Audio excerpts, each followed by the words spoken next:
Assalamualaikum warahmatullahi wabarakatuh.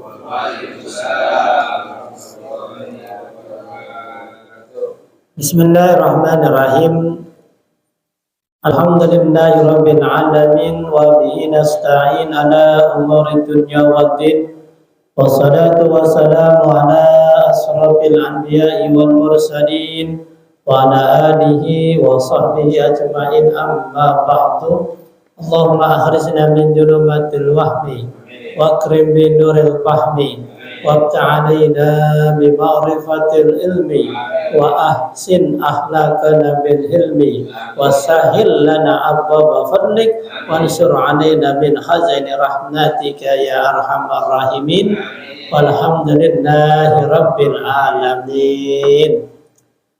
Al-Mukarramin, para asatid, para guru yang saya hormati, wabil khusus ketua pengajian sekaligus ketua RT 03 Bapak Asmawi beserta jajarannya, Bapak Mansur, Bapak Subagio. Mudah-mudahan para pengurus ini biar pada sehat, biar pada sabar. Memang ngurusin orang macam-macam dah, maka kuncinya sabar, kalau enggak bisa bubar. Bapak Subur yang saya hormati, juga ada Bapak Sahadi, Bapak Rukim, ya, para orang tua saya yang di luar, ya. Kalau nonton dangdut pengen deket sama artis, pengen ngelihat muka artis, makanya nyari posisinya paling depan gitu kan. Apa kalau ngaji emang begitu, nyarinya paling belakang. Ada sebuah hadis, ya mungkin hadis ini nggak berlaku di sini kali ya, nggak berlaku di sini. Mengatakan seperti gini hadis ini: barang siapa yang memandang orang alim akan menimbulkan satu cahaya, orang itu akan menjadi gembira, dan cahaya itu akan berubah menjadi malaikat, dan malaikat itu akan memohon ampunan untuknya sampai hari kiamat. Tuh, jadi sekali lagi ya, hadis ini tidak berlaku di sini. Kenapa? Karena yang ngajar bukan orang alim, gitu ya. Makanya kalau ngaji di mana-mana, ya liatin gurunya. Sayyidina Ali mengatakan, memandang orang alim, ya, itu menimbulkan satu cahaya, dan apabila orang alim itu mengajarkan satu bab, maka akan dibangun satu gedung di surga untuknya. Lagi-lagi tidak berlaku lagi di sini. Kenapa? Karena yang ngajar bukan orang alim. Di tempat yang lain, ya, berusaha kita melihat orang yang alim, kita liatin mukanya, kita mandangin saja dapat pahala, ya. Itu alhamdulillah kita tetap masih istiqomah melakukan kegiatan taklim. Mudah-mudahan Allah meridai kegiatan kita. Yang kedua, salawat beriring salam semoga tercurah limpahkan kepada baginda alam Nabi besar kita Muhammad sallallahu alaihi wasallam.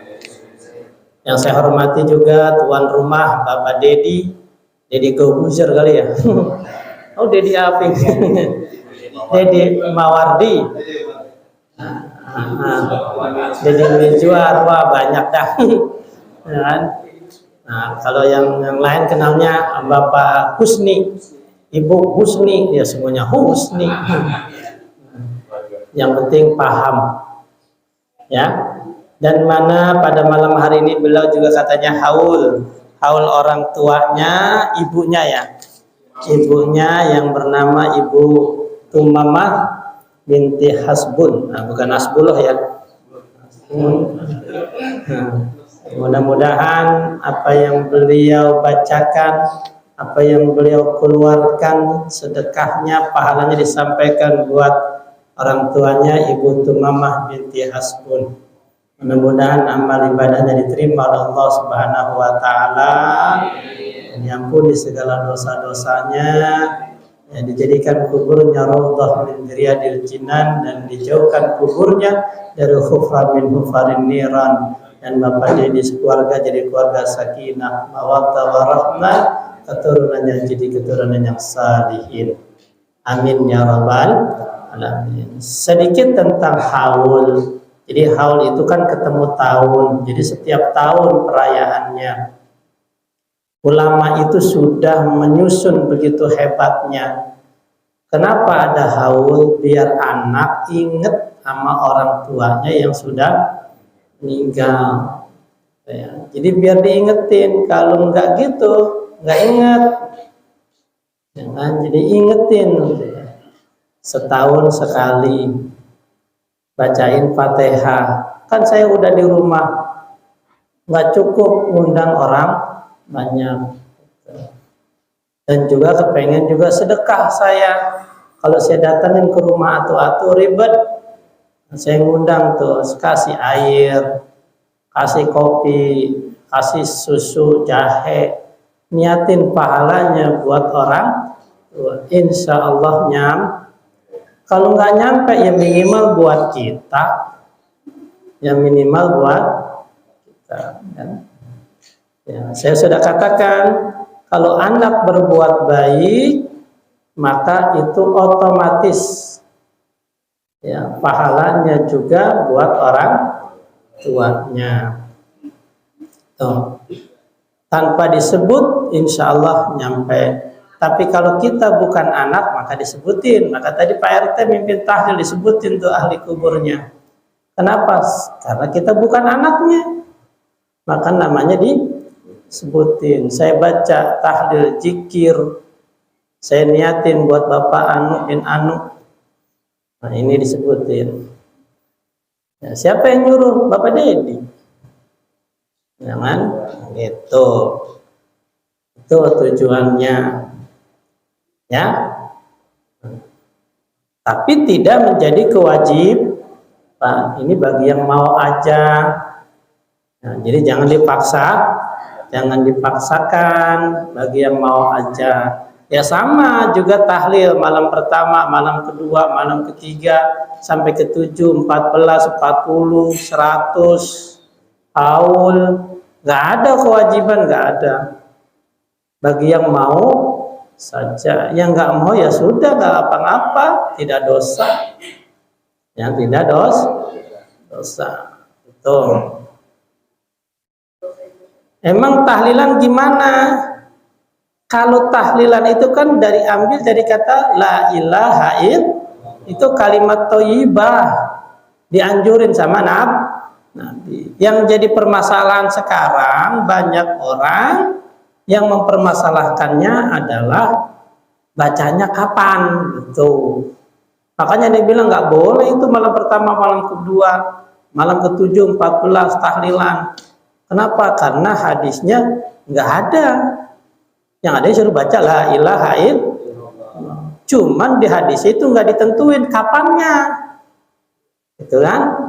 Nah, makanya ditanya sekarang, kamu baca tahlilnya kapan? Ya kapan-kapan, ya sama, saya juga kapan-kapan. Kapan-kapan kalau ada yang meninggal, malam pertama saya baca tahlil. Kapan-kapan ada yang meninggal, malam kedua saya baca tahlil. Kapan-kapan kalau ada yang ngundang 7 kali malam, saya baca tahlil. Kapan-kapan juga kan? Sama, ya kan? Tuh, 40 hari ya sama, bacanya tahlil juga. Ya, jadi kapan-kapan juga kita juga. Ya kan? Tuh. Nah, oleh karena itu berpengaruh tidak? Jelas berpengaruh, ya. Karena juga ada hadisnya yang mengatakan anna rajulan la tarfa'u darajatahu fil jannah faqala hadza fayuqulu listighfari waladikala. Ada seorang bertanya kepada Allah, ya Allah, kenapa setiap hari kok surgaku semakin enak? Kok nikmat kuburku semakin meningkat? Derajatnya ada apa ini? Allah berfirman, listighfari waladikalak, karena istighfar anakmu setiap hari untukmu. Jadi karena istighfar anakmu yang memohonan ampun kepadaku, maka itulah yang menyebabkan nikmat kuburmu aku tambah terus, ku tambah terus. Ya kan? Jadi insya Allah dengan adanya seperti ini menambahkan nikmat. Kalau ada azab, azabnya dikurang. Kalau ada nikmat, jadi tambahin kan gitu. Ya, karena yang namanya mati, yaitu sesuatu yang sudah pasti. Dan mati itu bukan habis. Mati itu hanya proses perpindahan dari alam dunia menuju alam barzah. Jadi bukannya habis. Kalau mati habis, kita nggak ada ibadah, nggak ada. Jadi mati itu hanya proses perpindahan dari alam dunia menuju alam barzah. Ya. Makanya ini nih pernah saya ungkapkan, ada penelitian di Universitas Inggris, ya, yang mana para dokter meneliti betul, kepengen tahu betul nggak sih setelah mati ini ada kehidupan. Jadi para dokter kumpul tuh di Inggris, pengen tahu bagaimana caranya. Maka dia berusaha, diantaranya dia mencari penyakit yang sangat berbahaya, diantaranya gagal jantung. Maka dia kumpulin tuh orang-orang yang punya penyakit gagal jantung, dapat 2060 orang. Itu dari 15 rumah sakit yang ada di Inggris, di Amerika, di Australia. Ternyata yang selamat cuma 330 orang dari 2060 orang. Nah, diwawancarailah sebanyak 140 orang. Ya. Nah, dari 140 orang ini ada yang mengalami pemberhentian jantung. Jadi secara medis jantungnya sudah berhenti, secara klinis sudah berhenti. Macam-macam, ada yang mengalami berhentinya 1 menit, 2 menit, ada yang nyampe 3 menit. Berarti kan sudah mati kan? Nggak diwawancarai. Apa yang dirasakan ketika jantungnya berhenti itu? Ya. Ada yang jawab, saya masih melihat. Dari pojokan saya melihat dokter mundar-mandir, suster bawa alat medis, suara mesin saya masih dengar katanya. Selama 3 menit itu saya melihat suasana ruangan. Ada juga yang ngejawab, kayak orang dilelepin di tengah lautan yang sangat dalam. Gimana sih kayak kita dilelepin gitu? Perasaan begitu, ngap-ngapan. Dan rata-rata jawabannya seperti itu. Artinya apa? Walaupun secara tidak pasti penelitian ini, dokter untuk sementara memutuskan, oh berarti betul setelah mati ada kehidupan. Dari penelitian itu buktinya begitu. Mereka melihat. Kalau sayanya habis, ya nggak ada dong dia melihat. Tidak ada dong perasaan seperti dilelepin. Ya kan? Jadi sebagai orang muslim, walaupun tidak ada penelitian itu, kita yakin bahwa setelah mati ada, apalagi dengan adanya penelitian, kita harus lebih yakin lagi. Ya, dalam artian bahwa hidup ini harus mengumpulkan amal baik, ya, buat menghadapi kehidupan selanjutnya, gitu ya. Nah, itu. Jadi diantaranya adalah mengaji, ya, sholat, bersedekah, ya.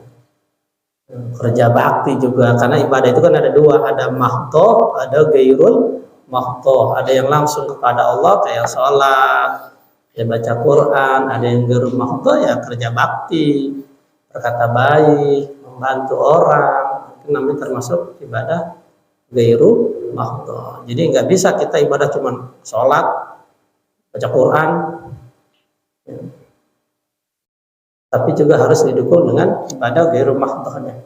Nah, itu artinya kita dituntut untuk bermasyarakat yang baik, ya. Nah, itu tentang sekilas daripada haul. Nah, ini bedanya dengan Nabi. Kalau Nabi nggak ada haulnya. Nabi itu selalu yang diperingatkan adalah ya kelahirannya, bukan kematiannya. Kenapa? Karena Nabi itu kelahirannya sangat dinanti, semua orang menanti kelahiran Nabi.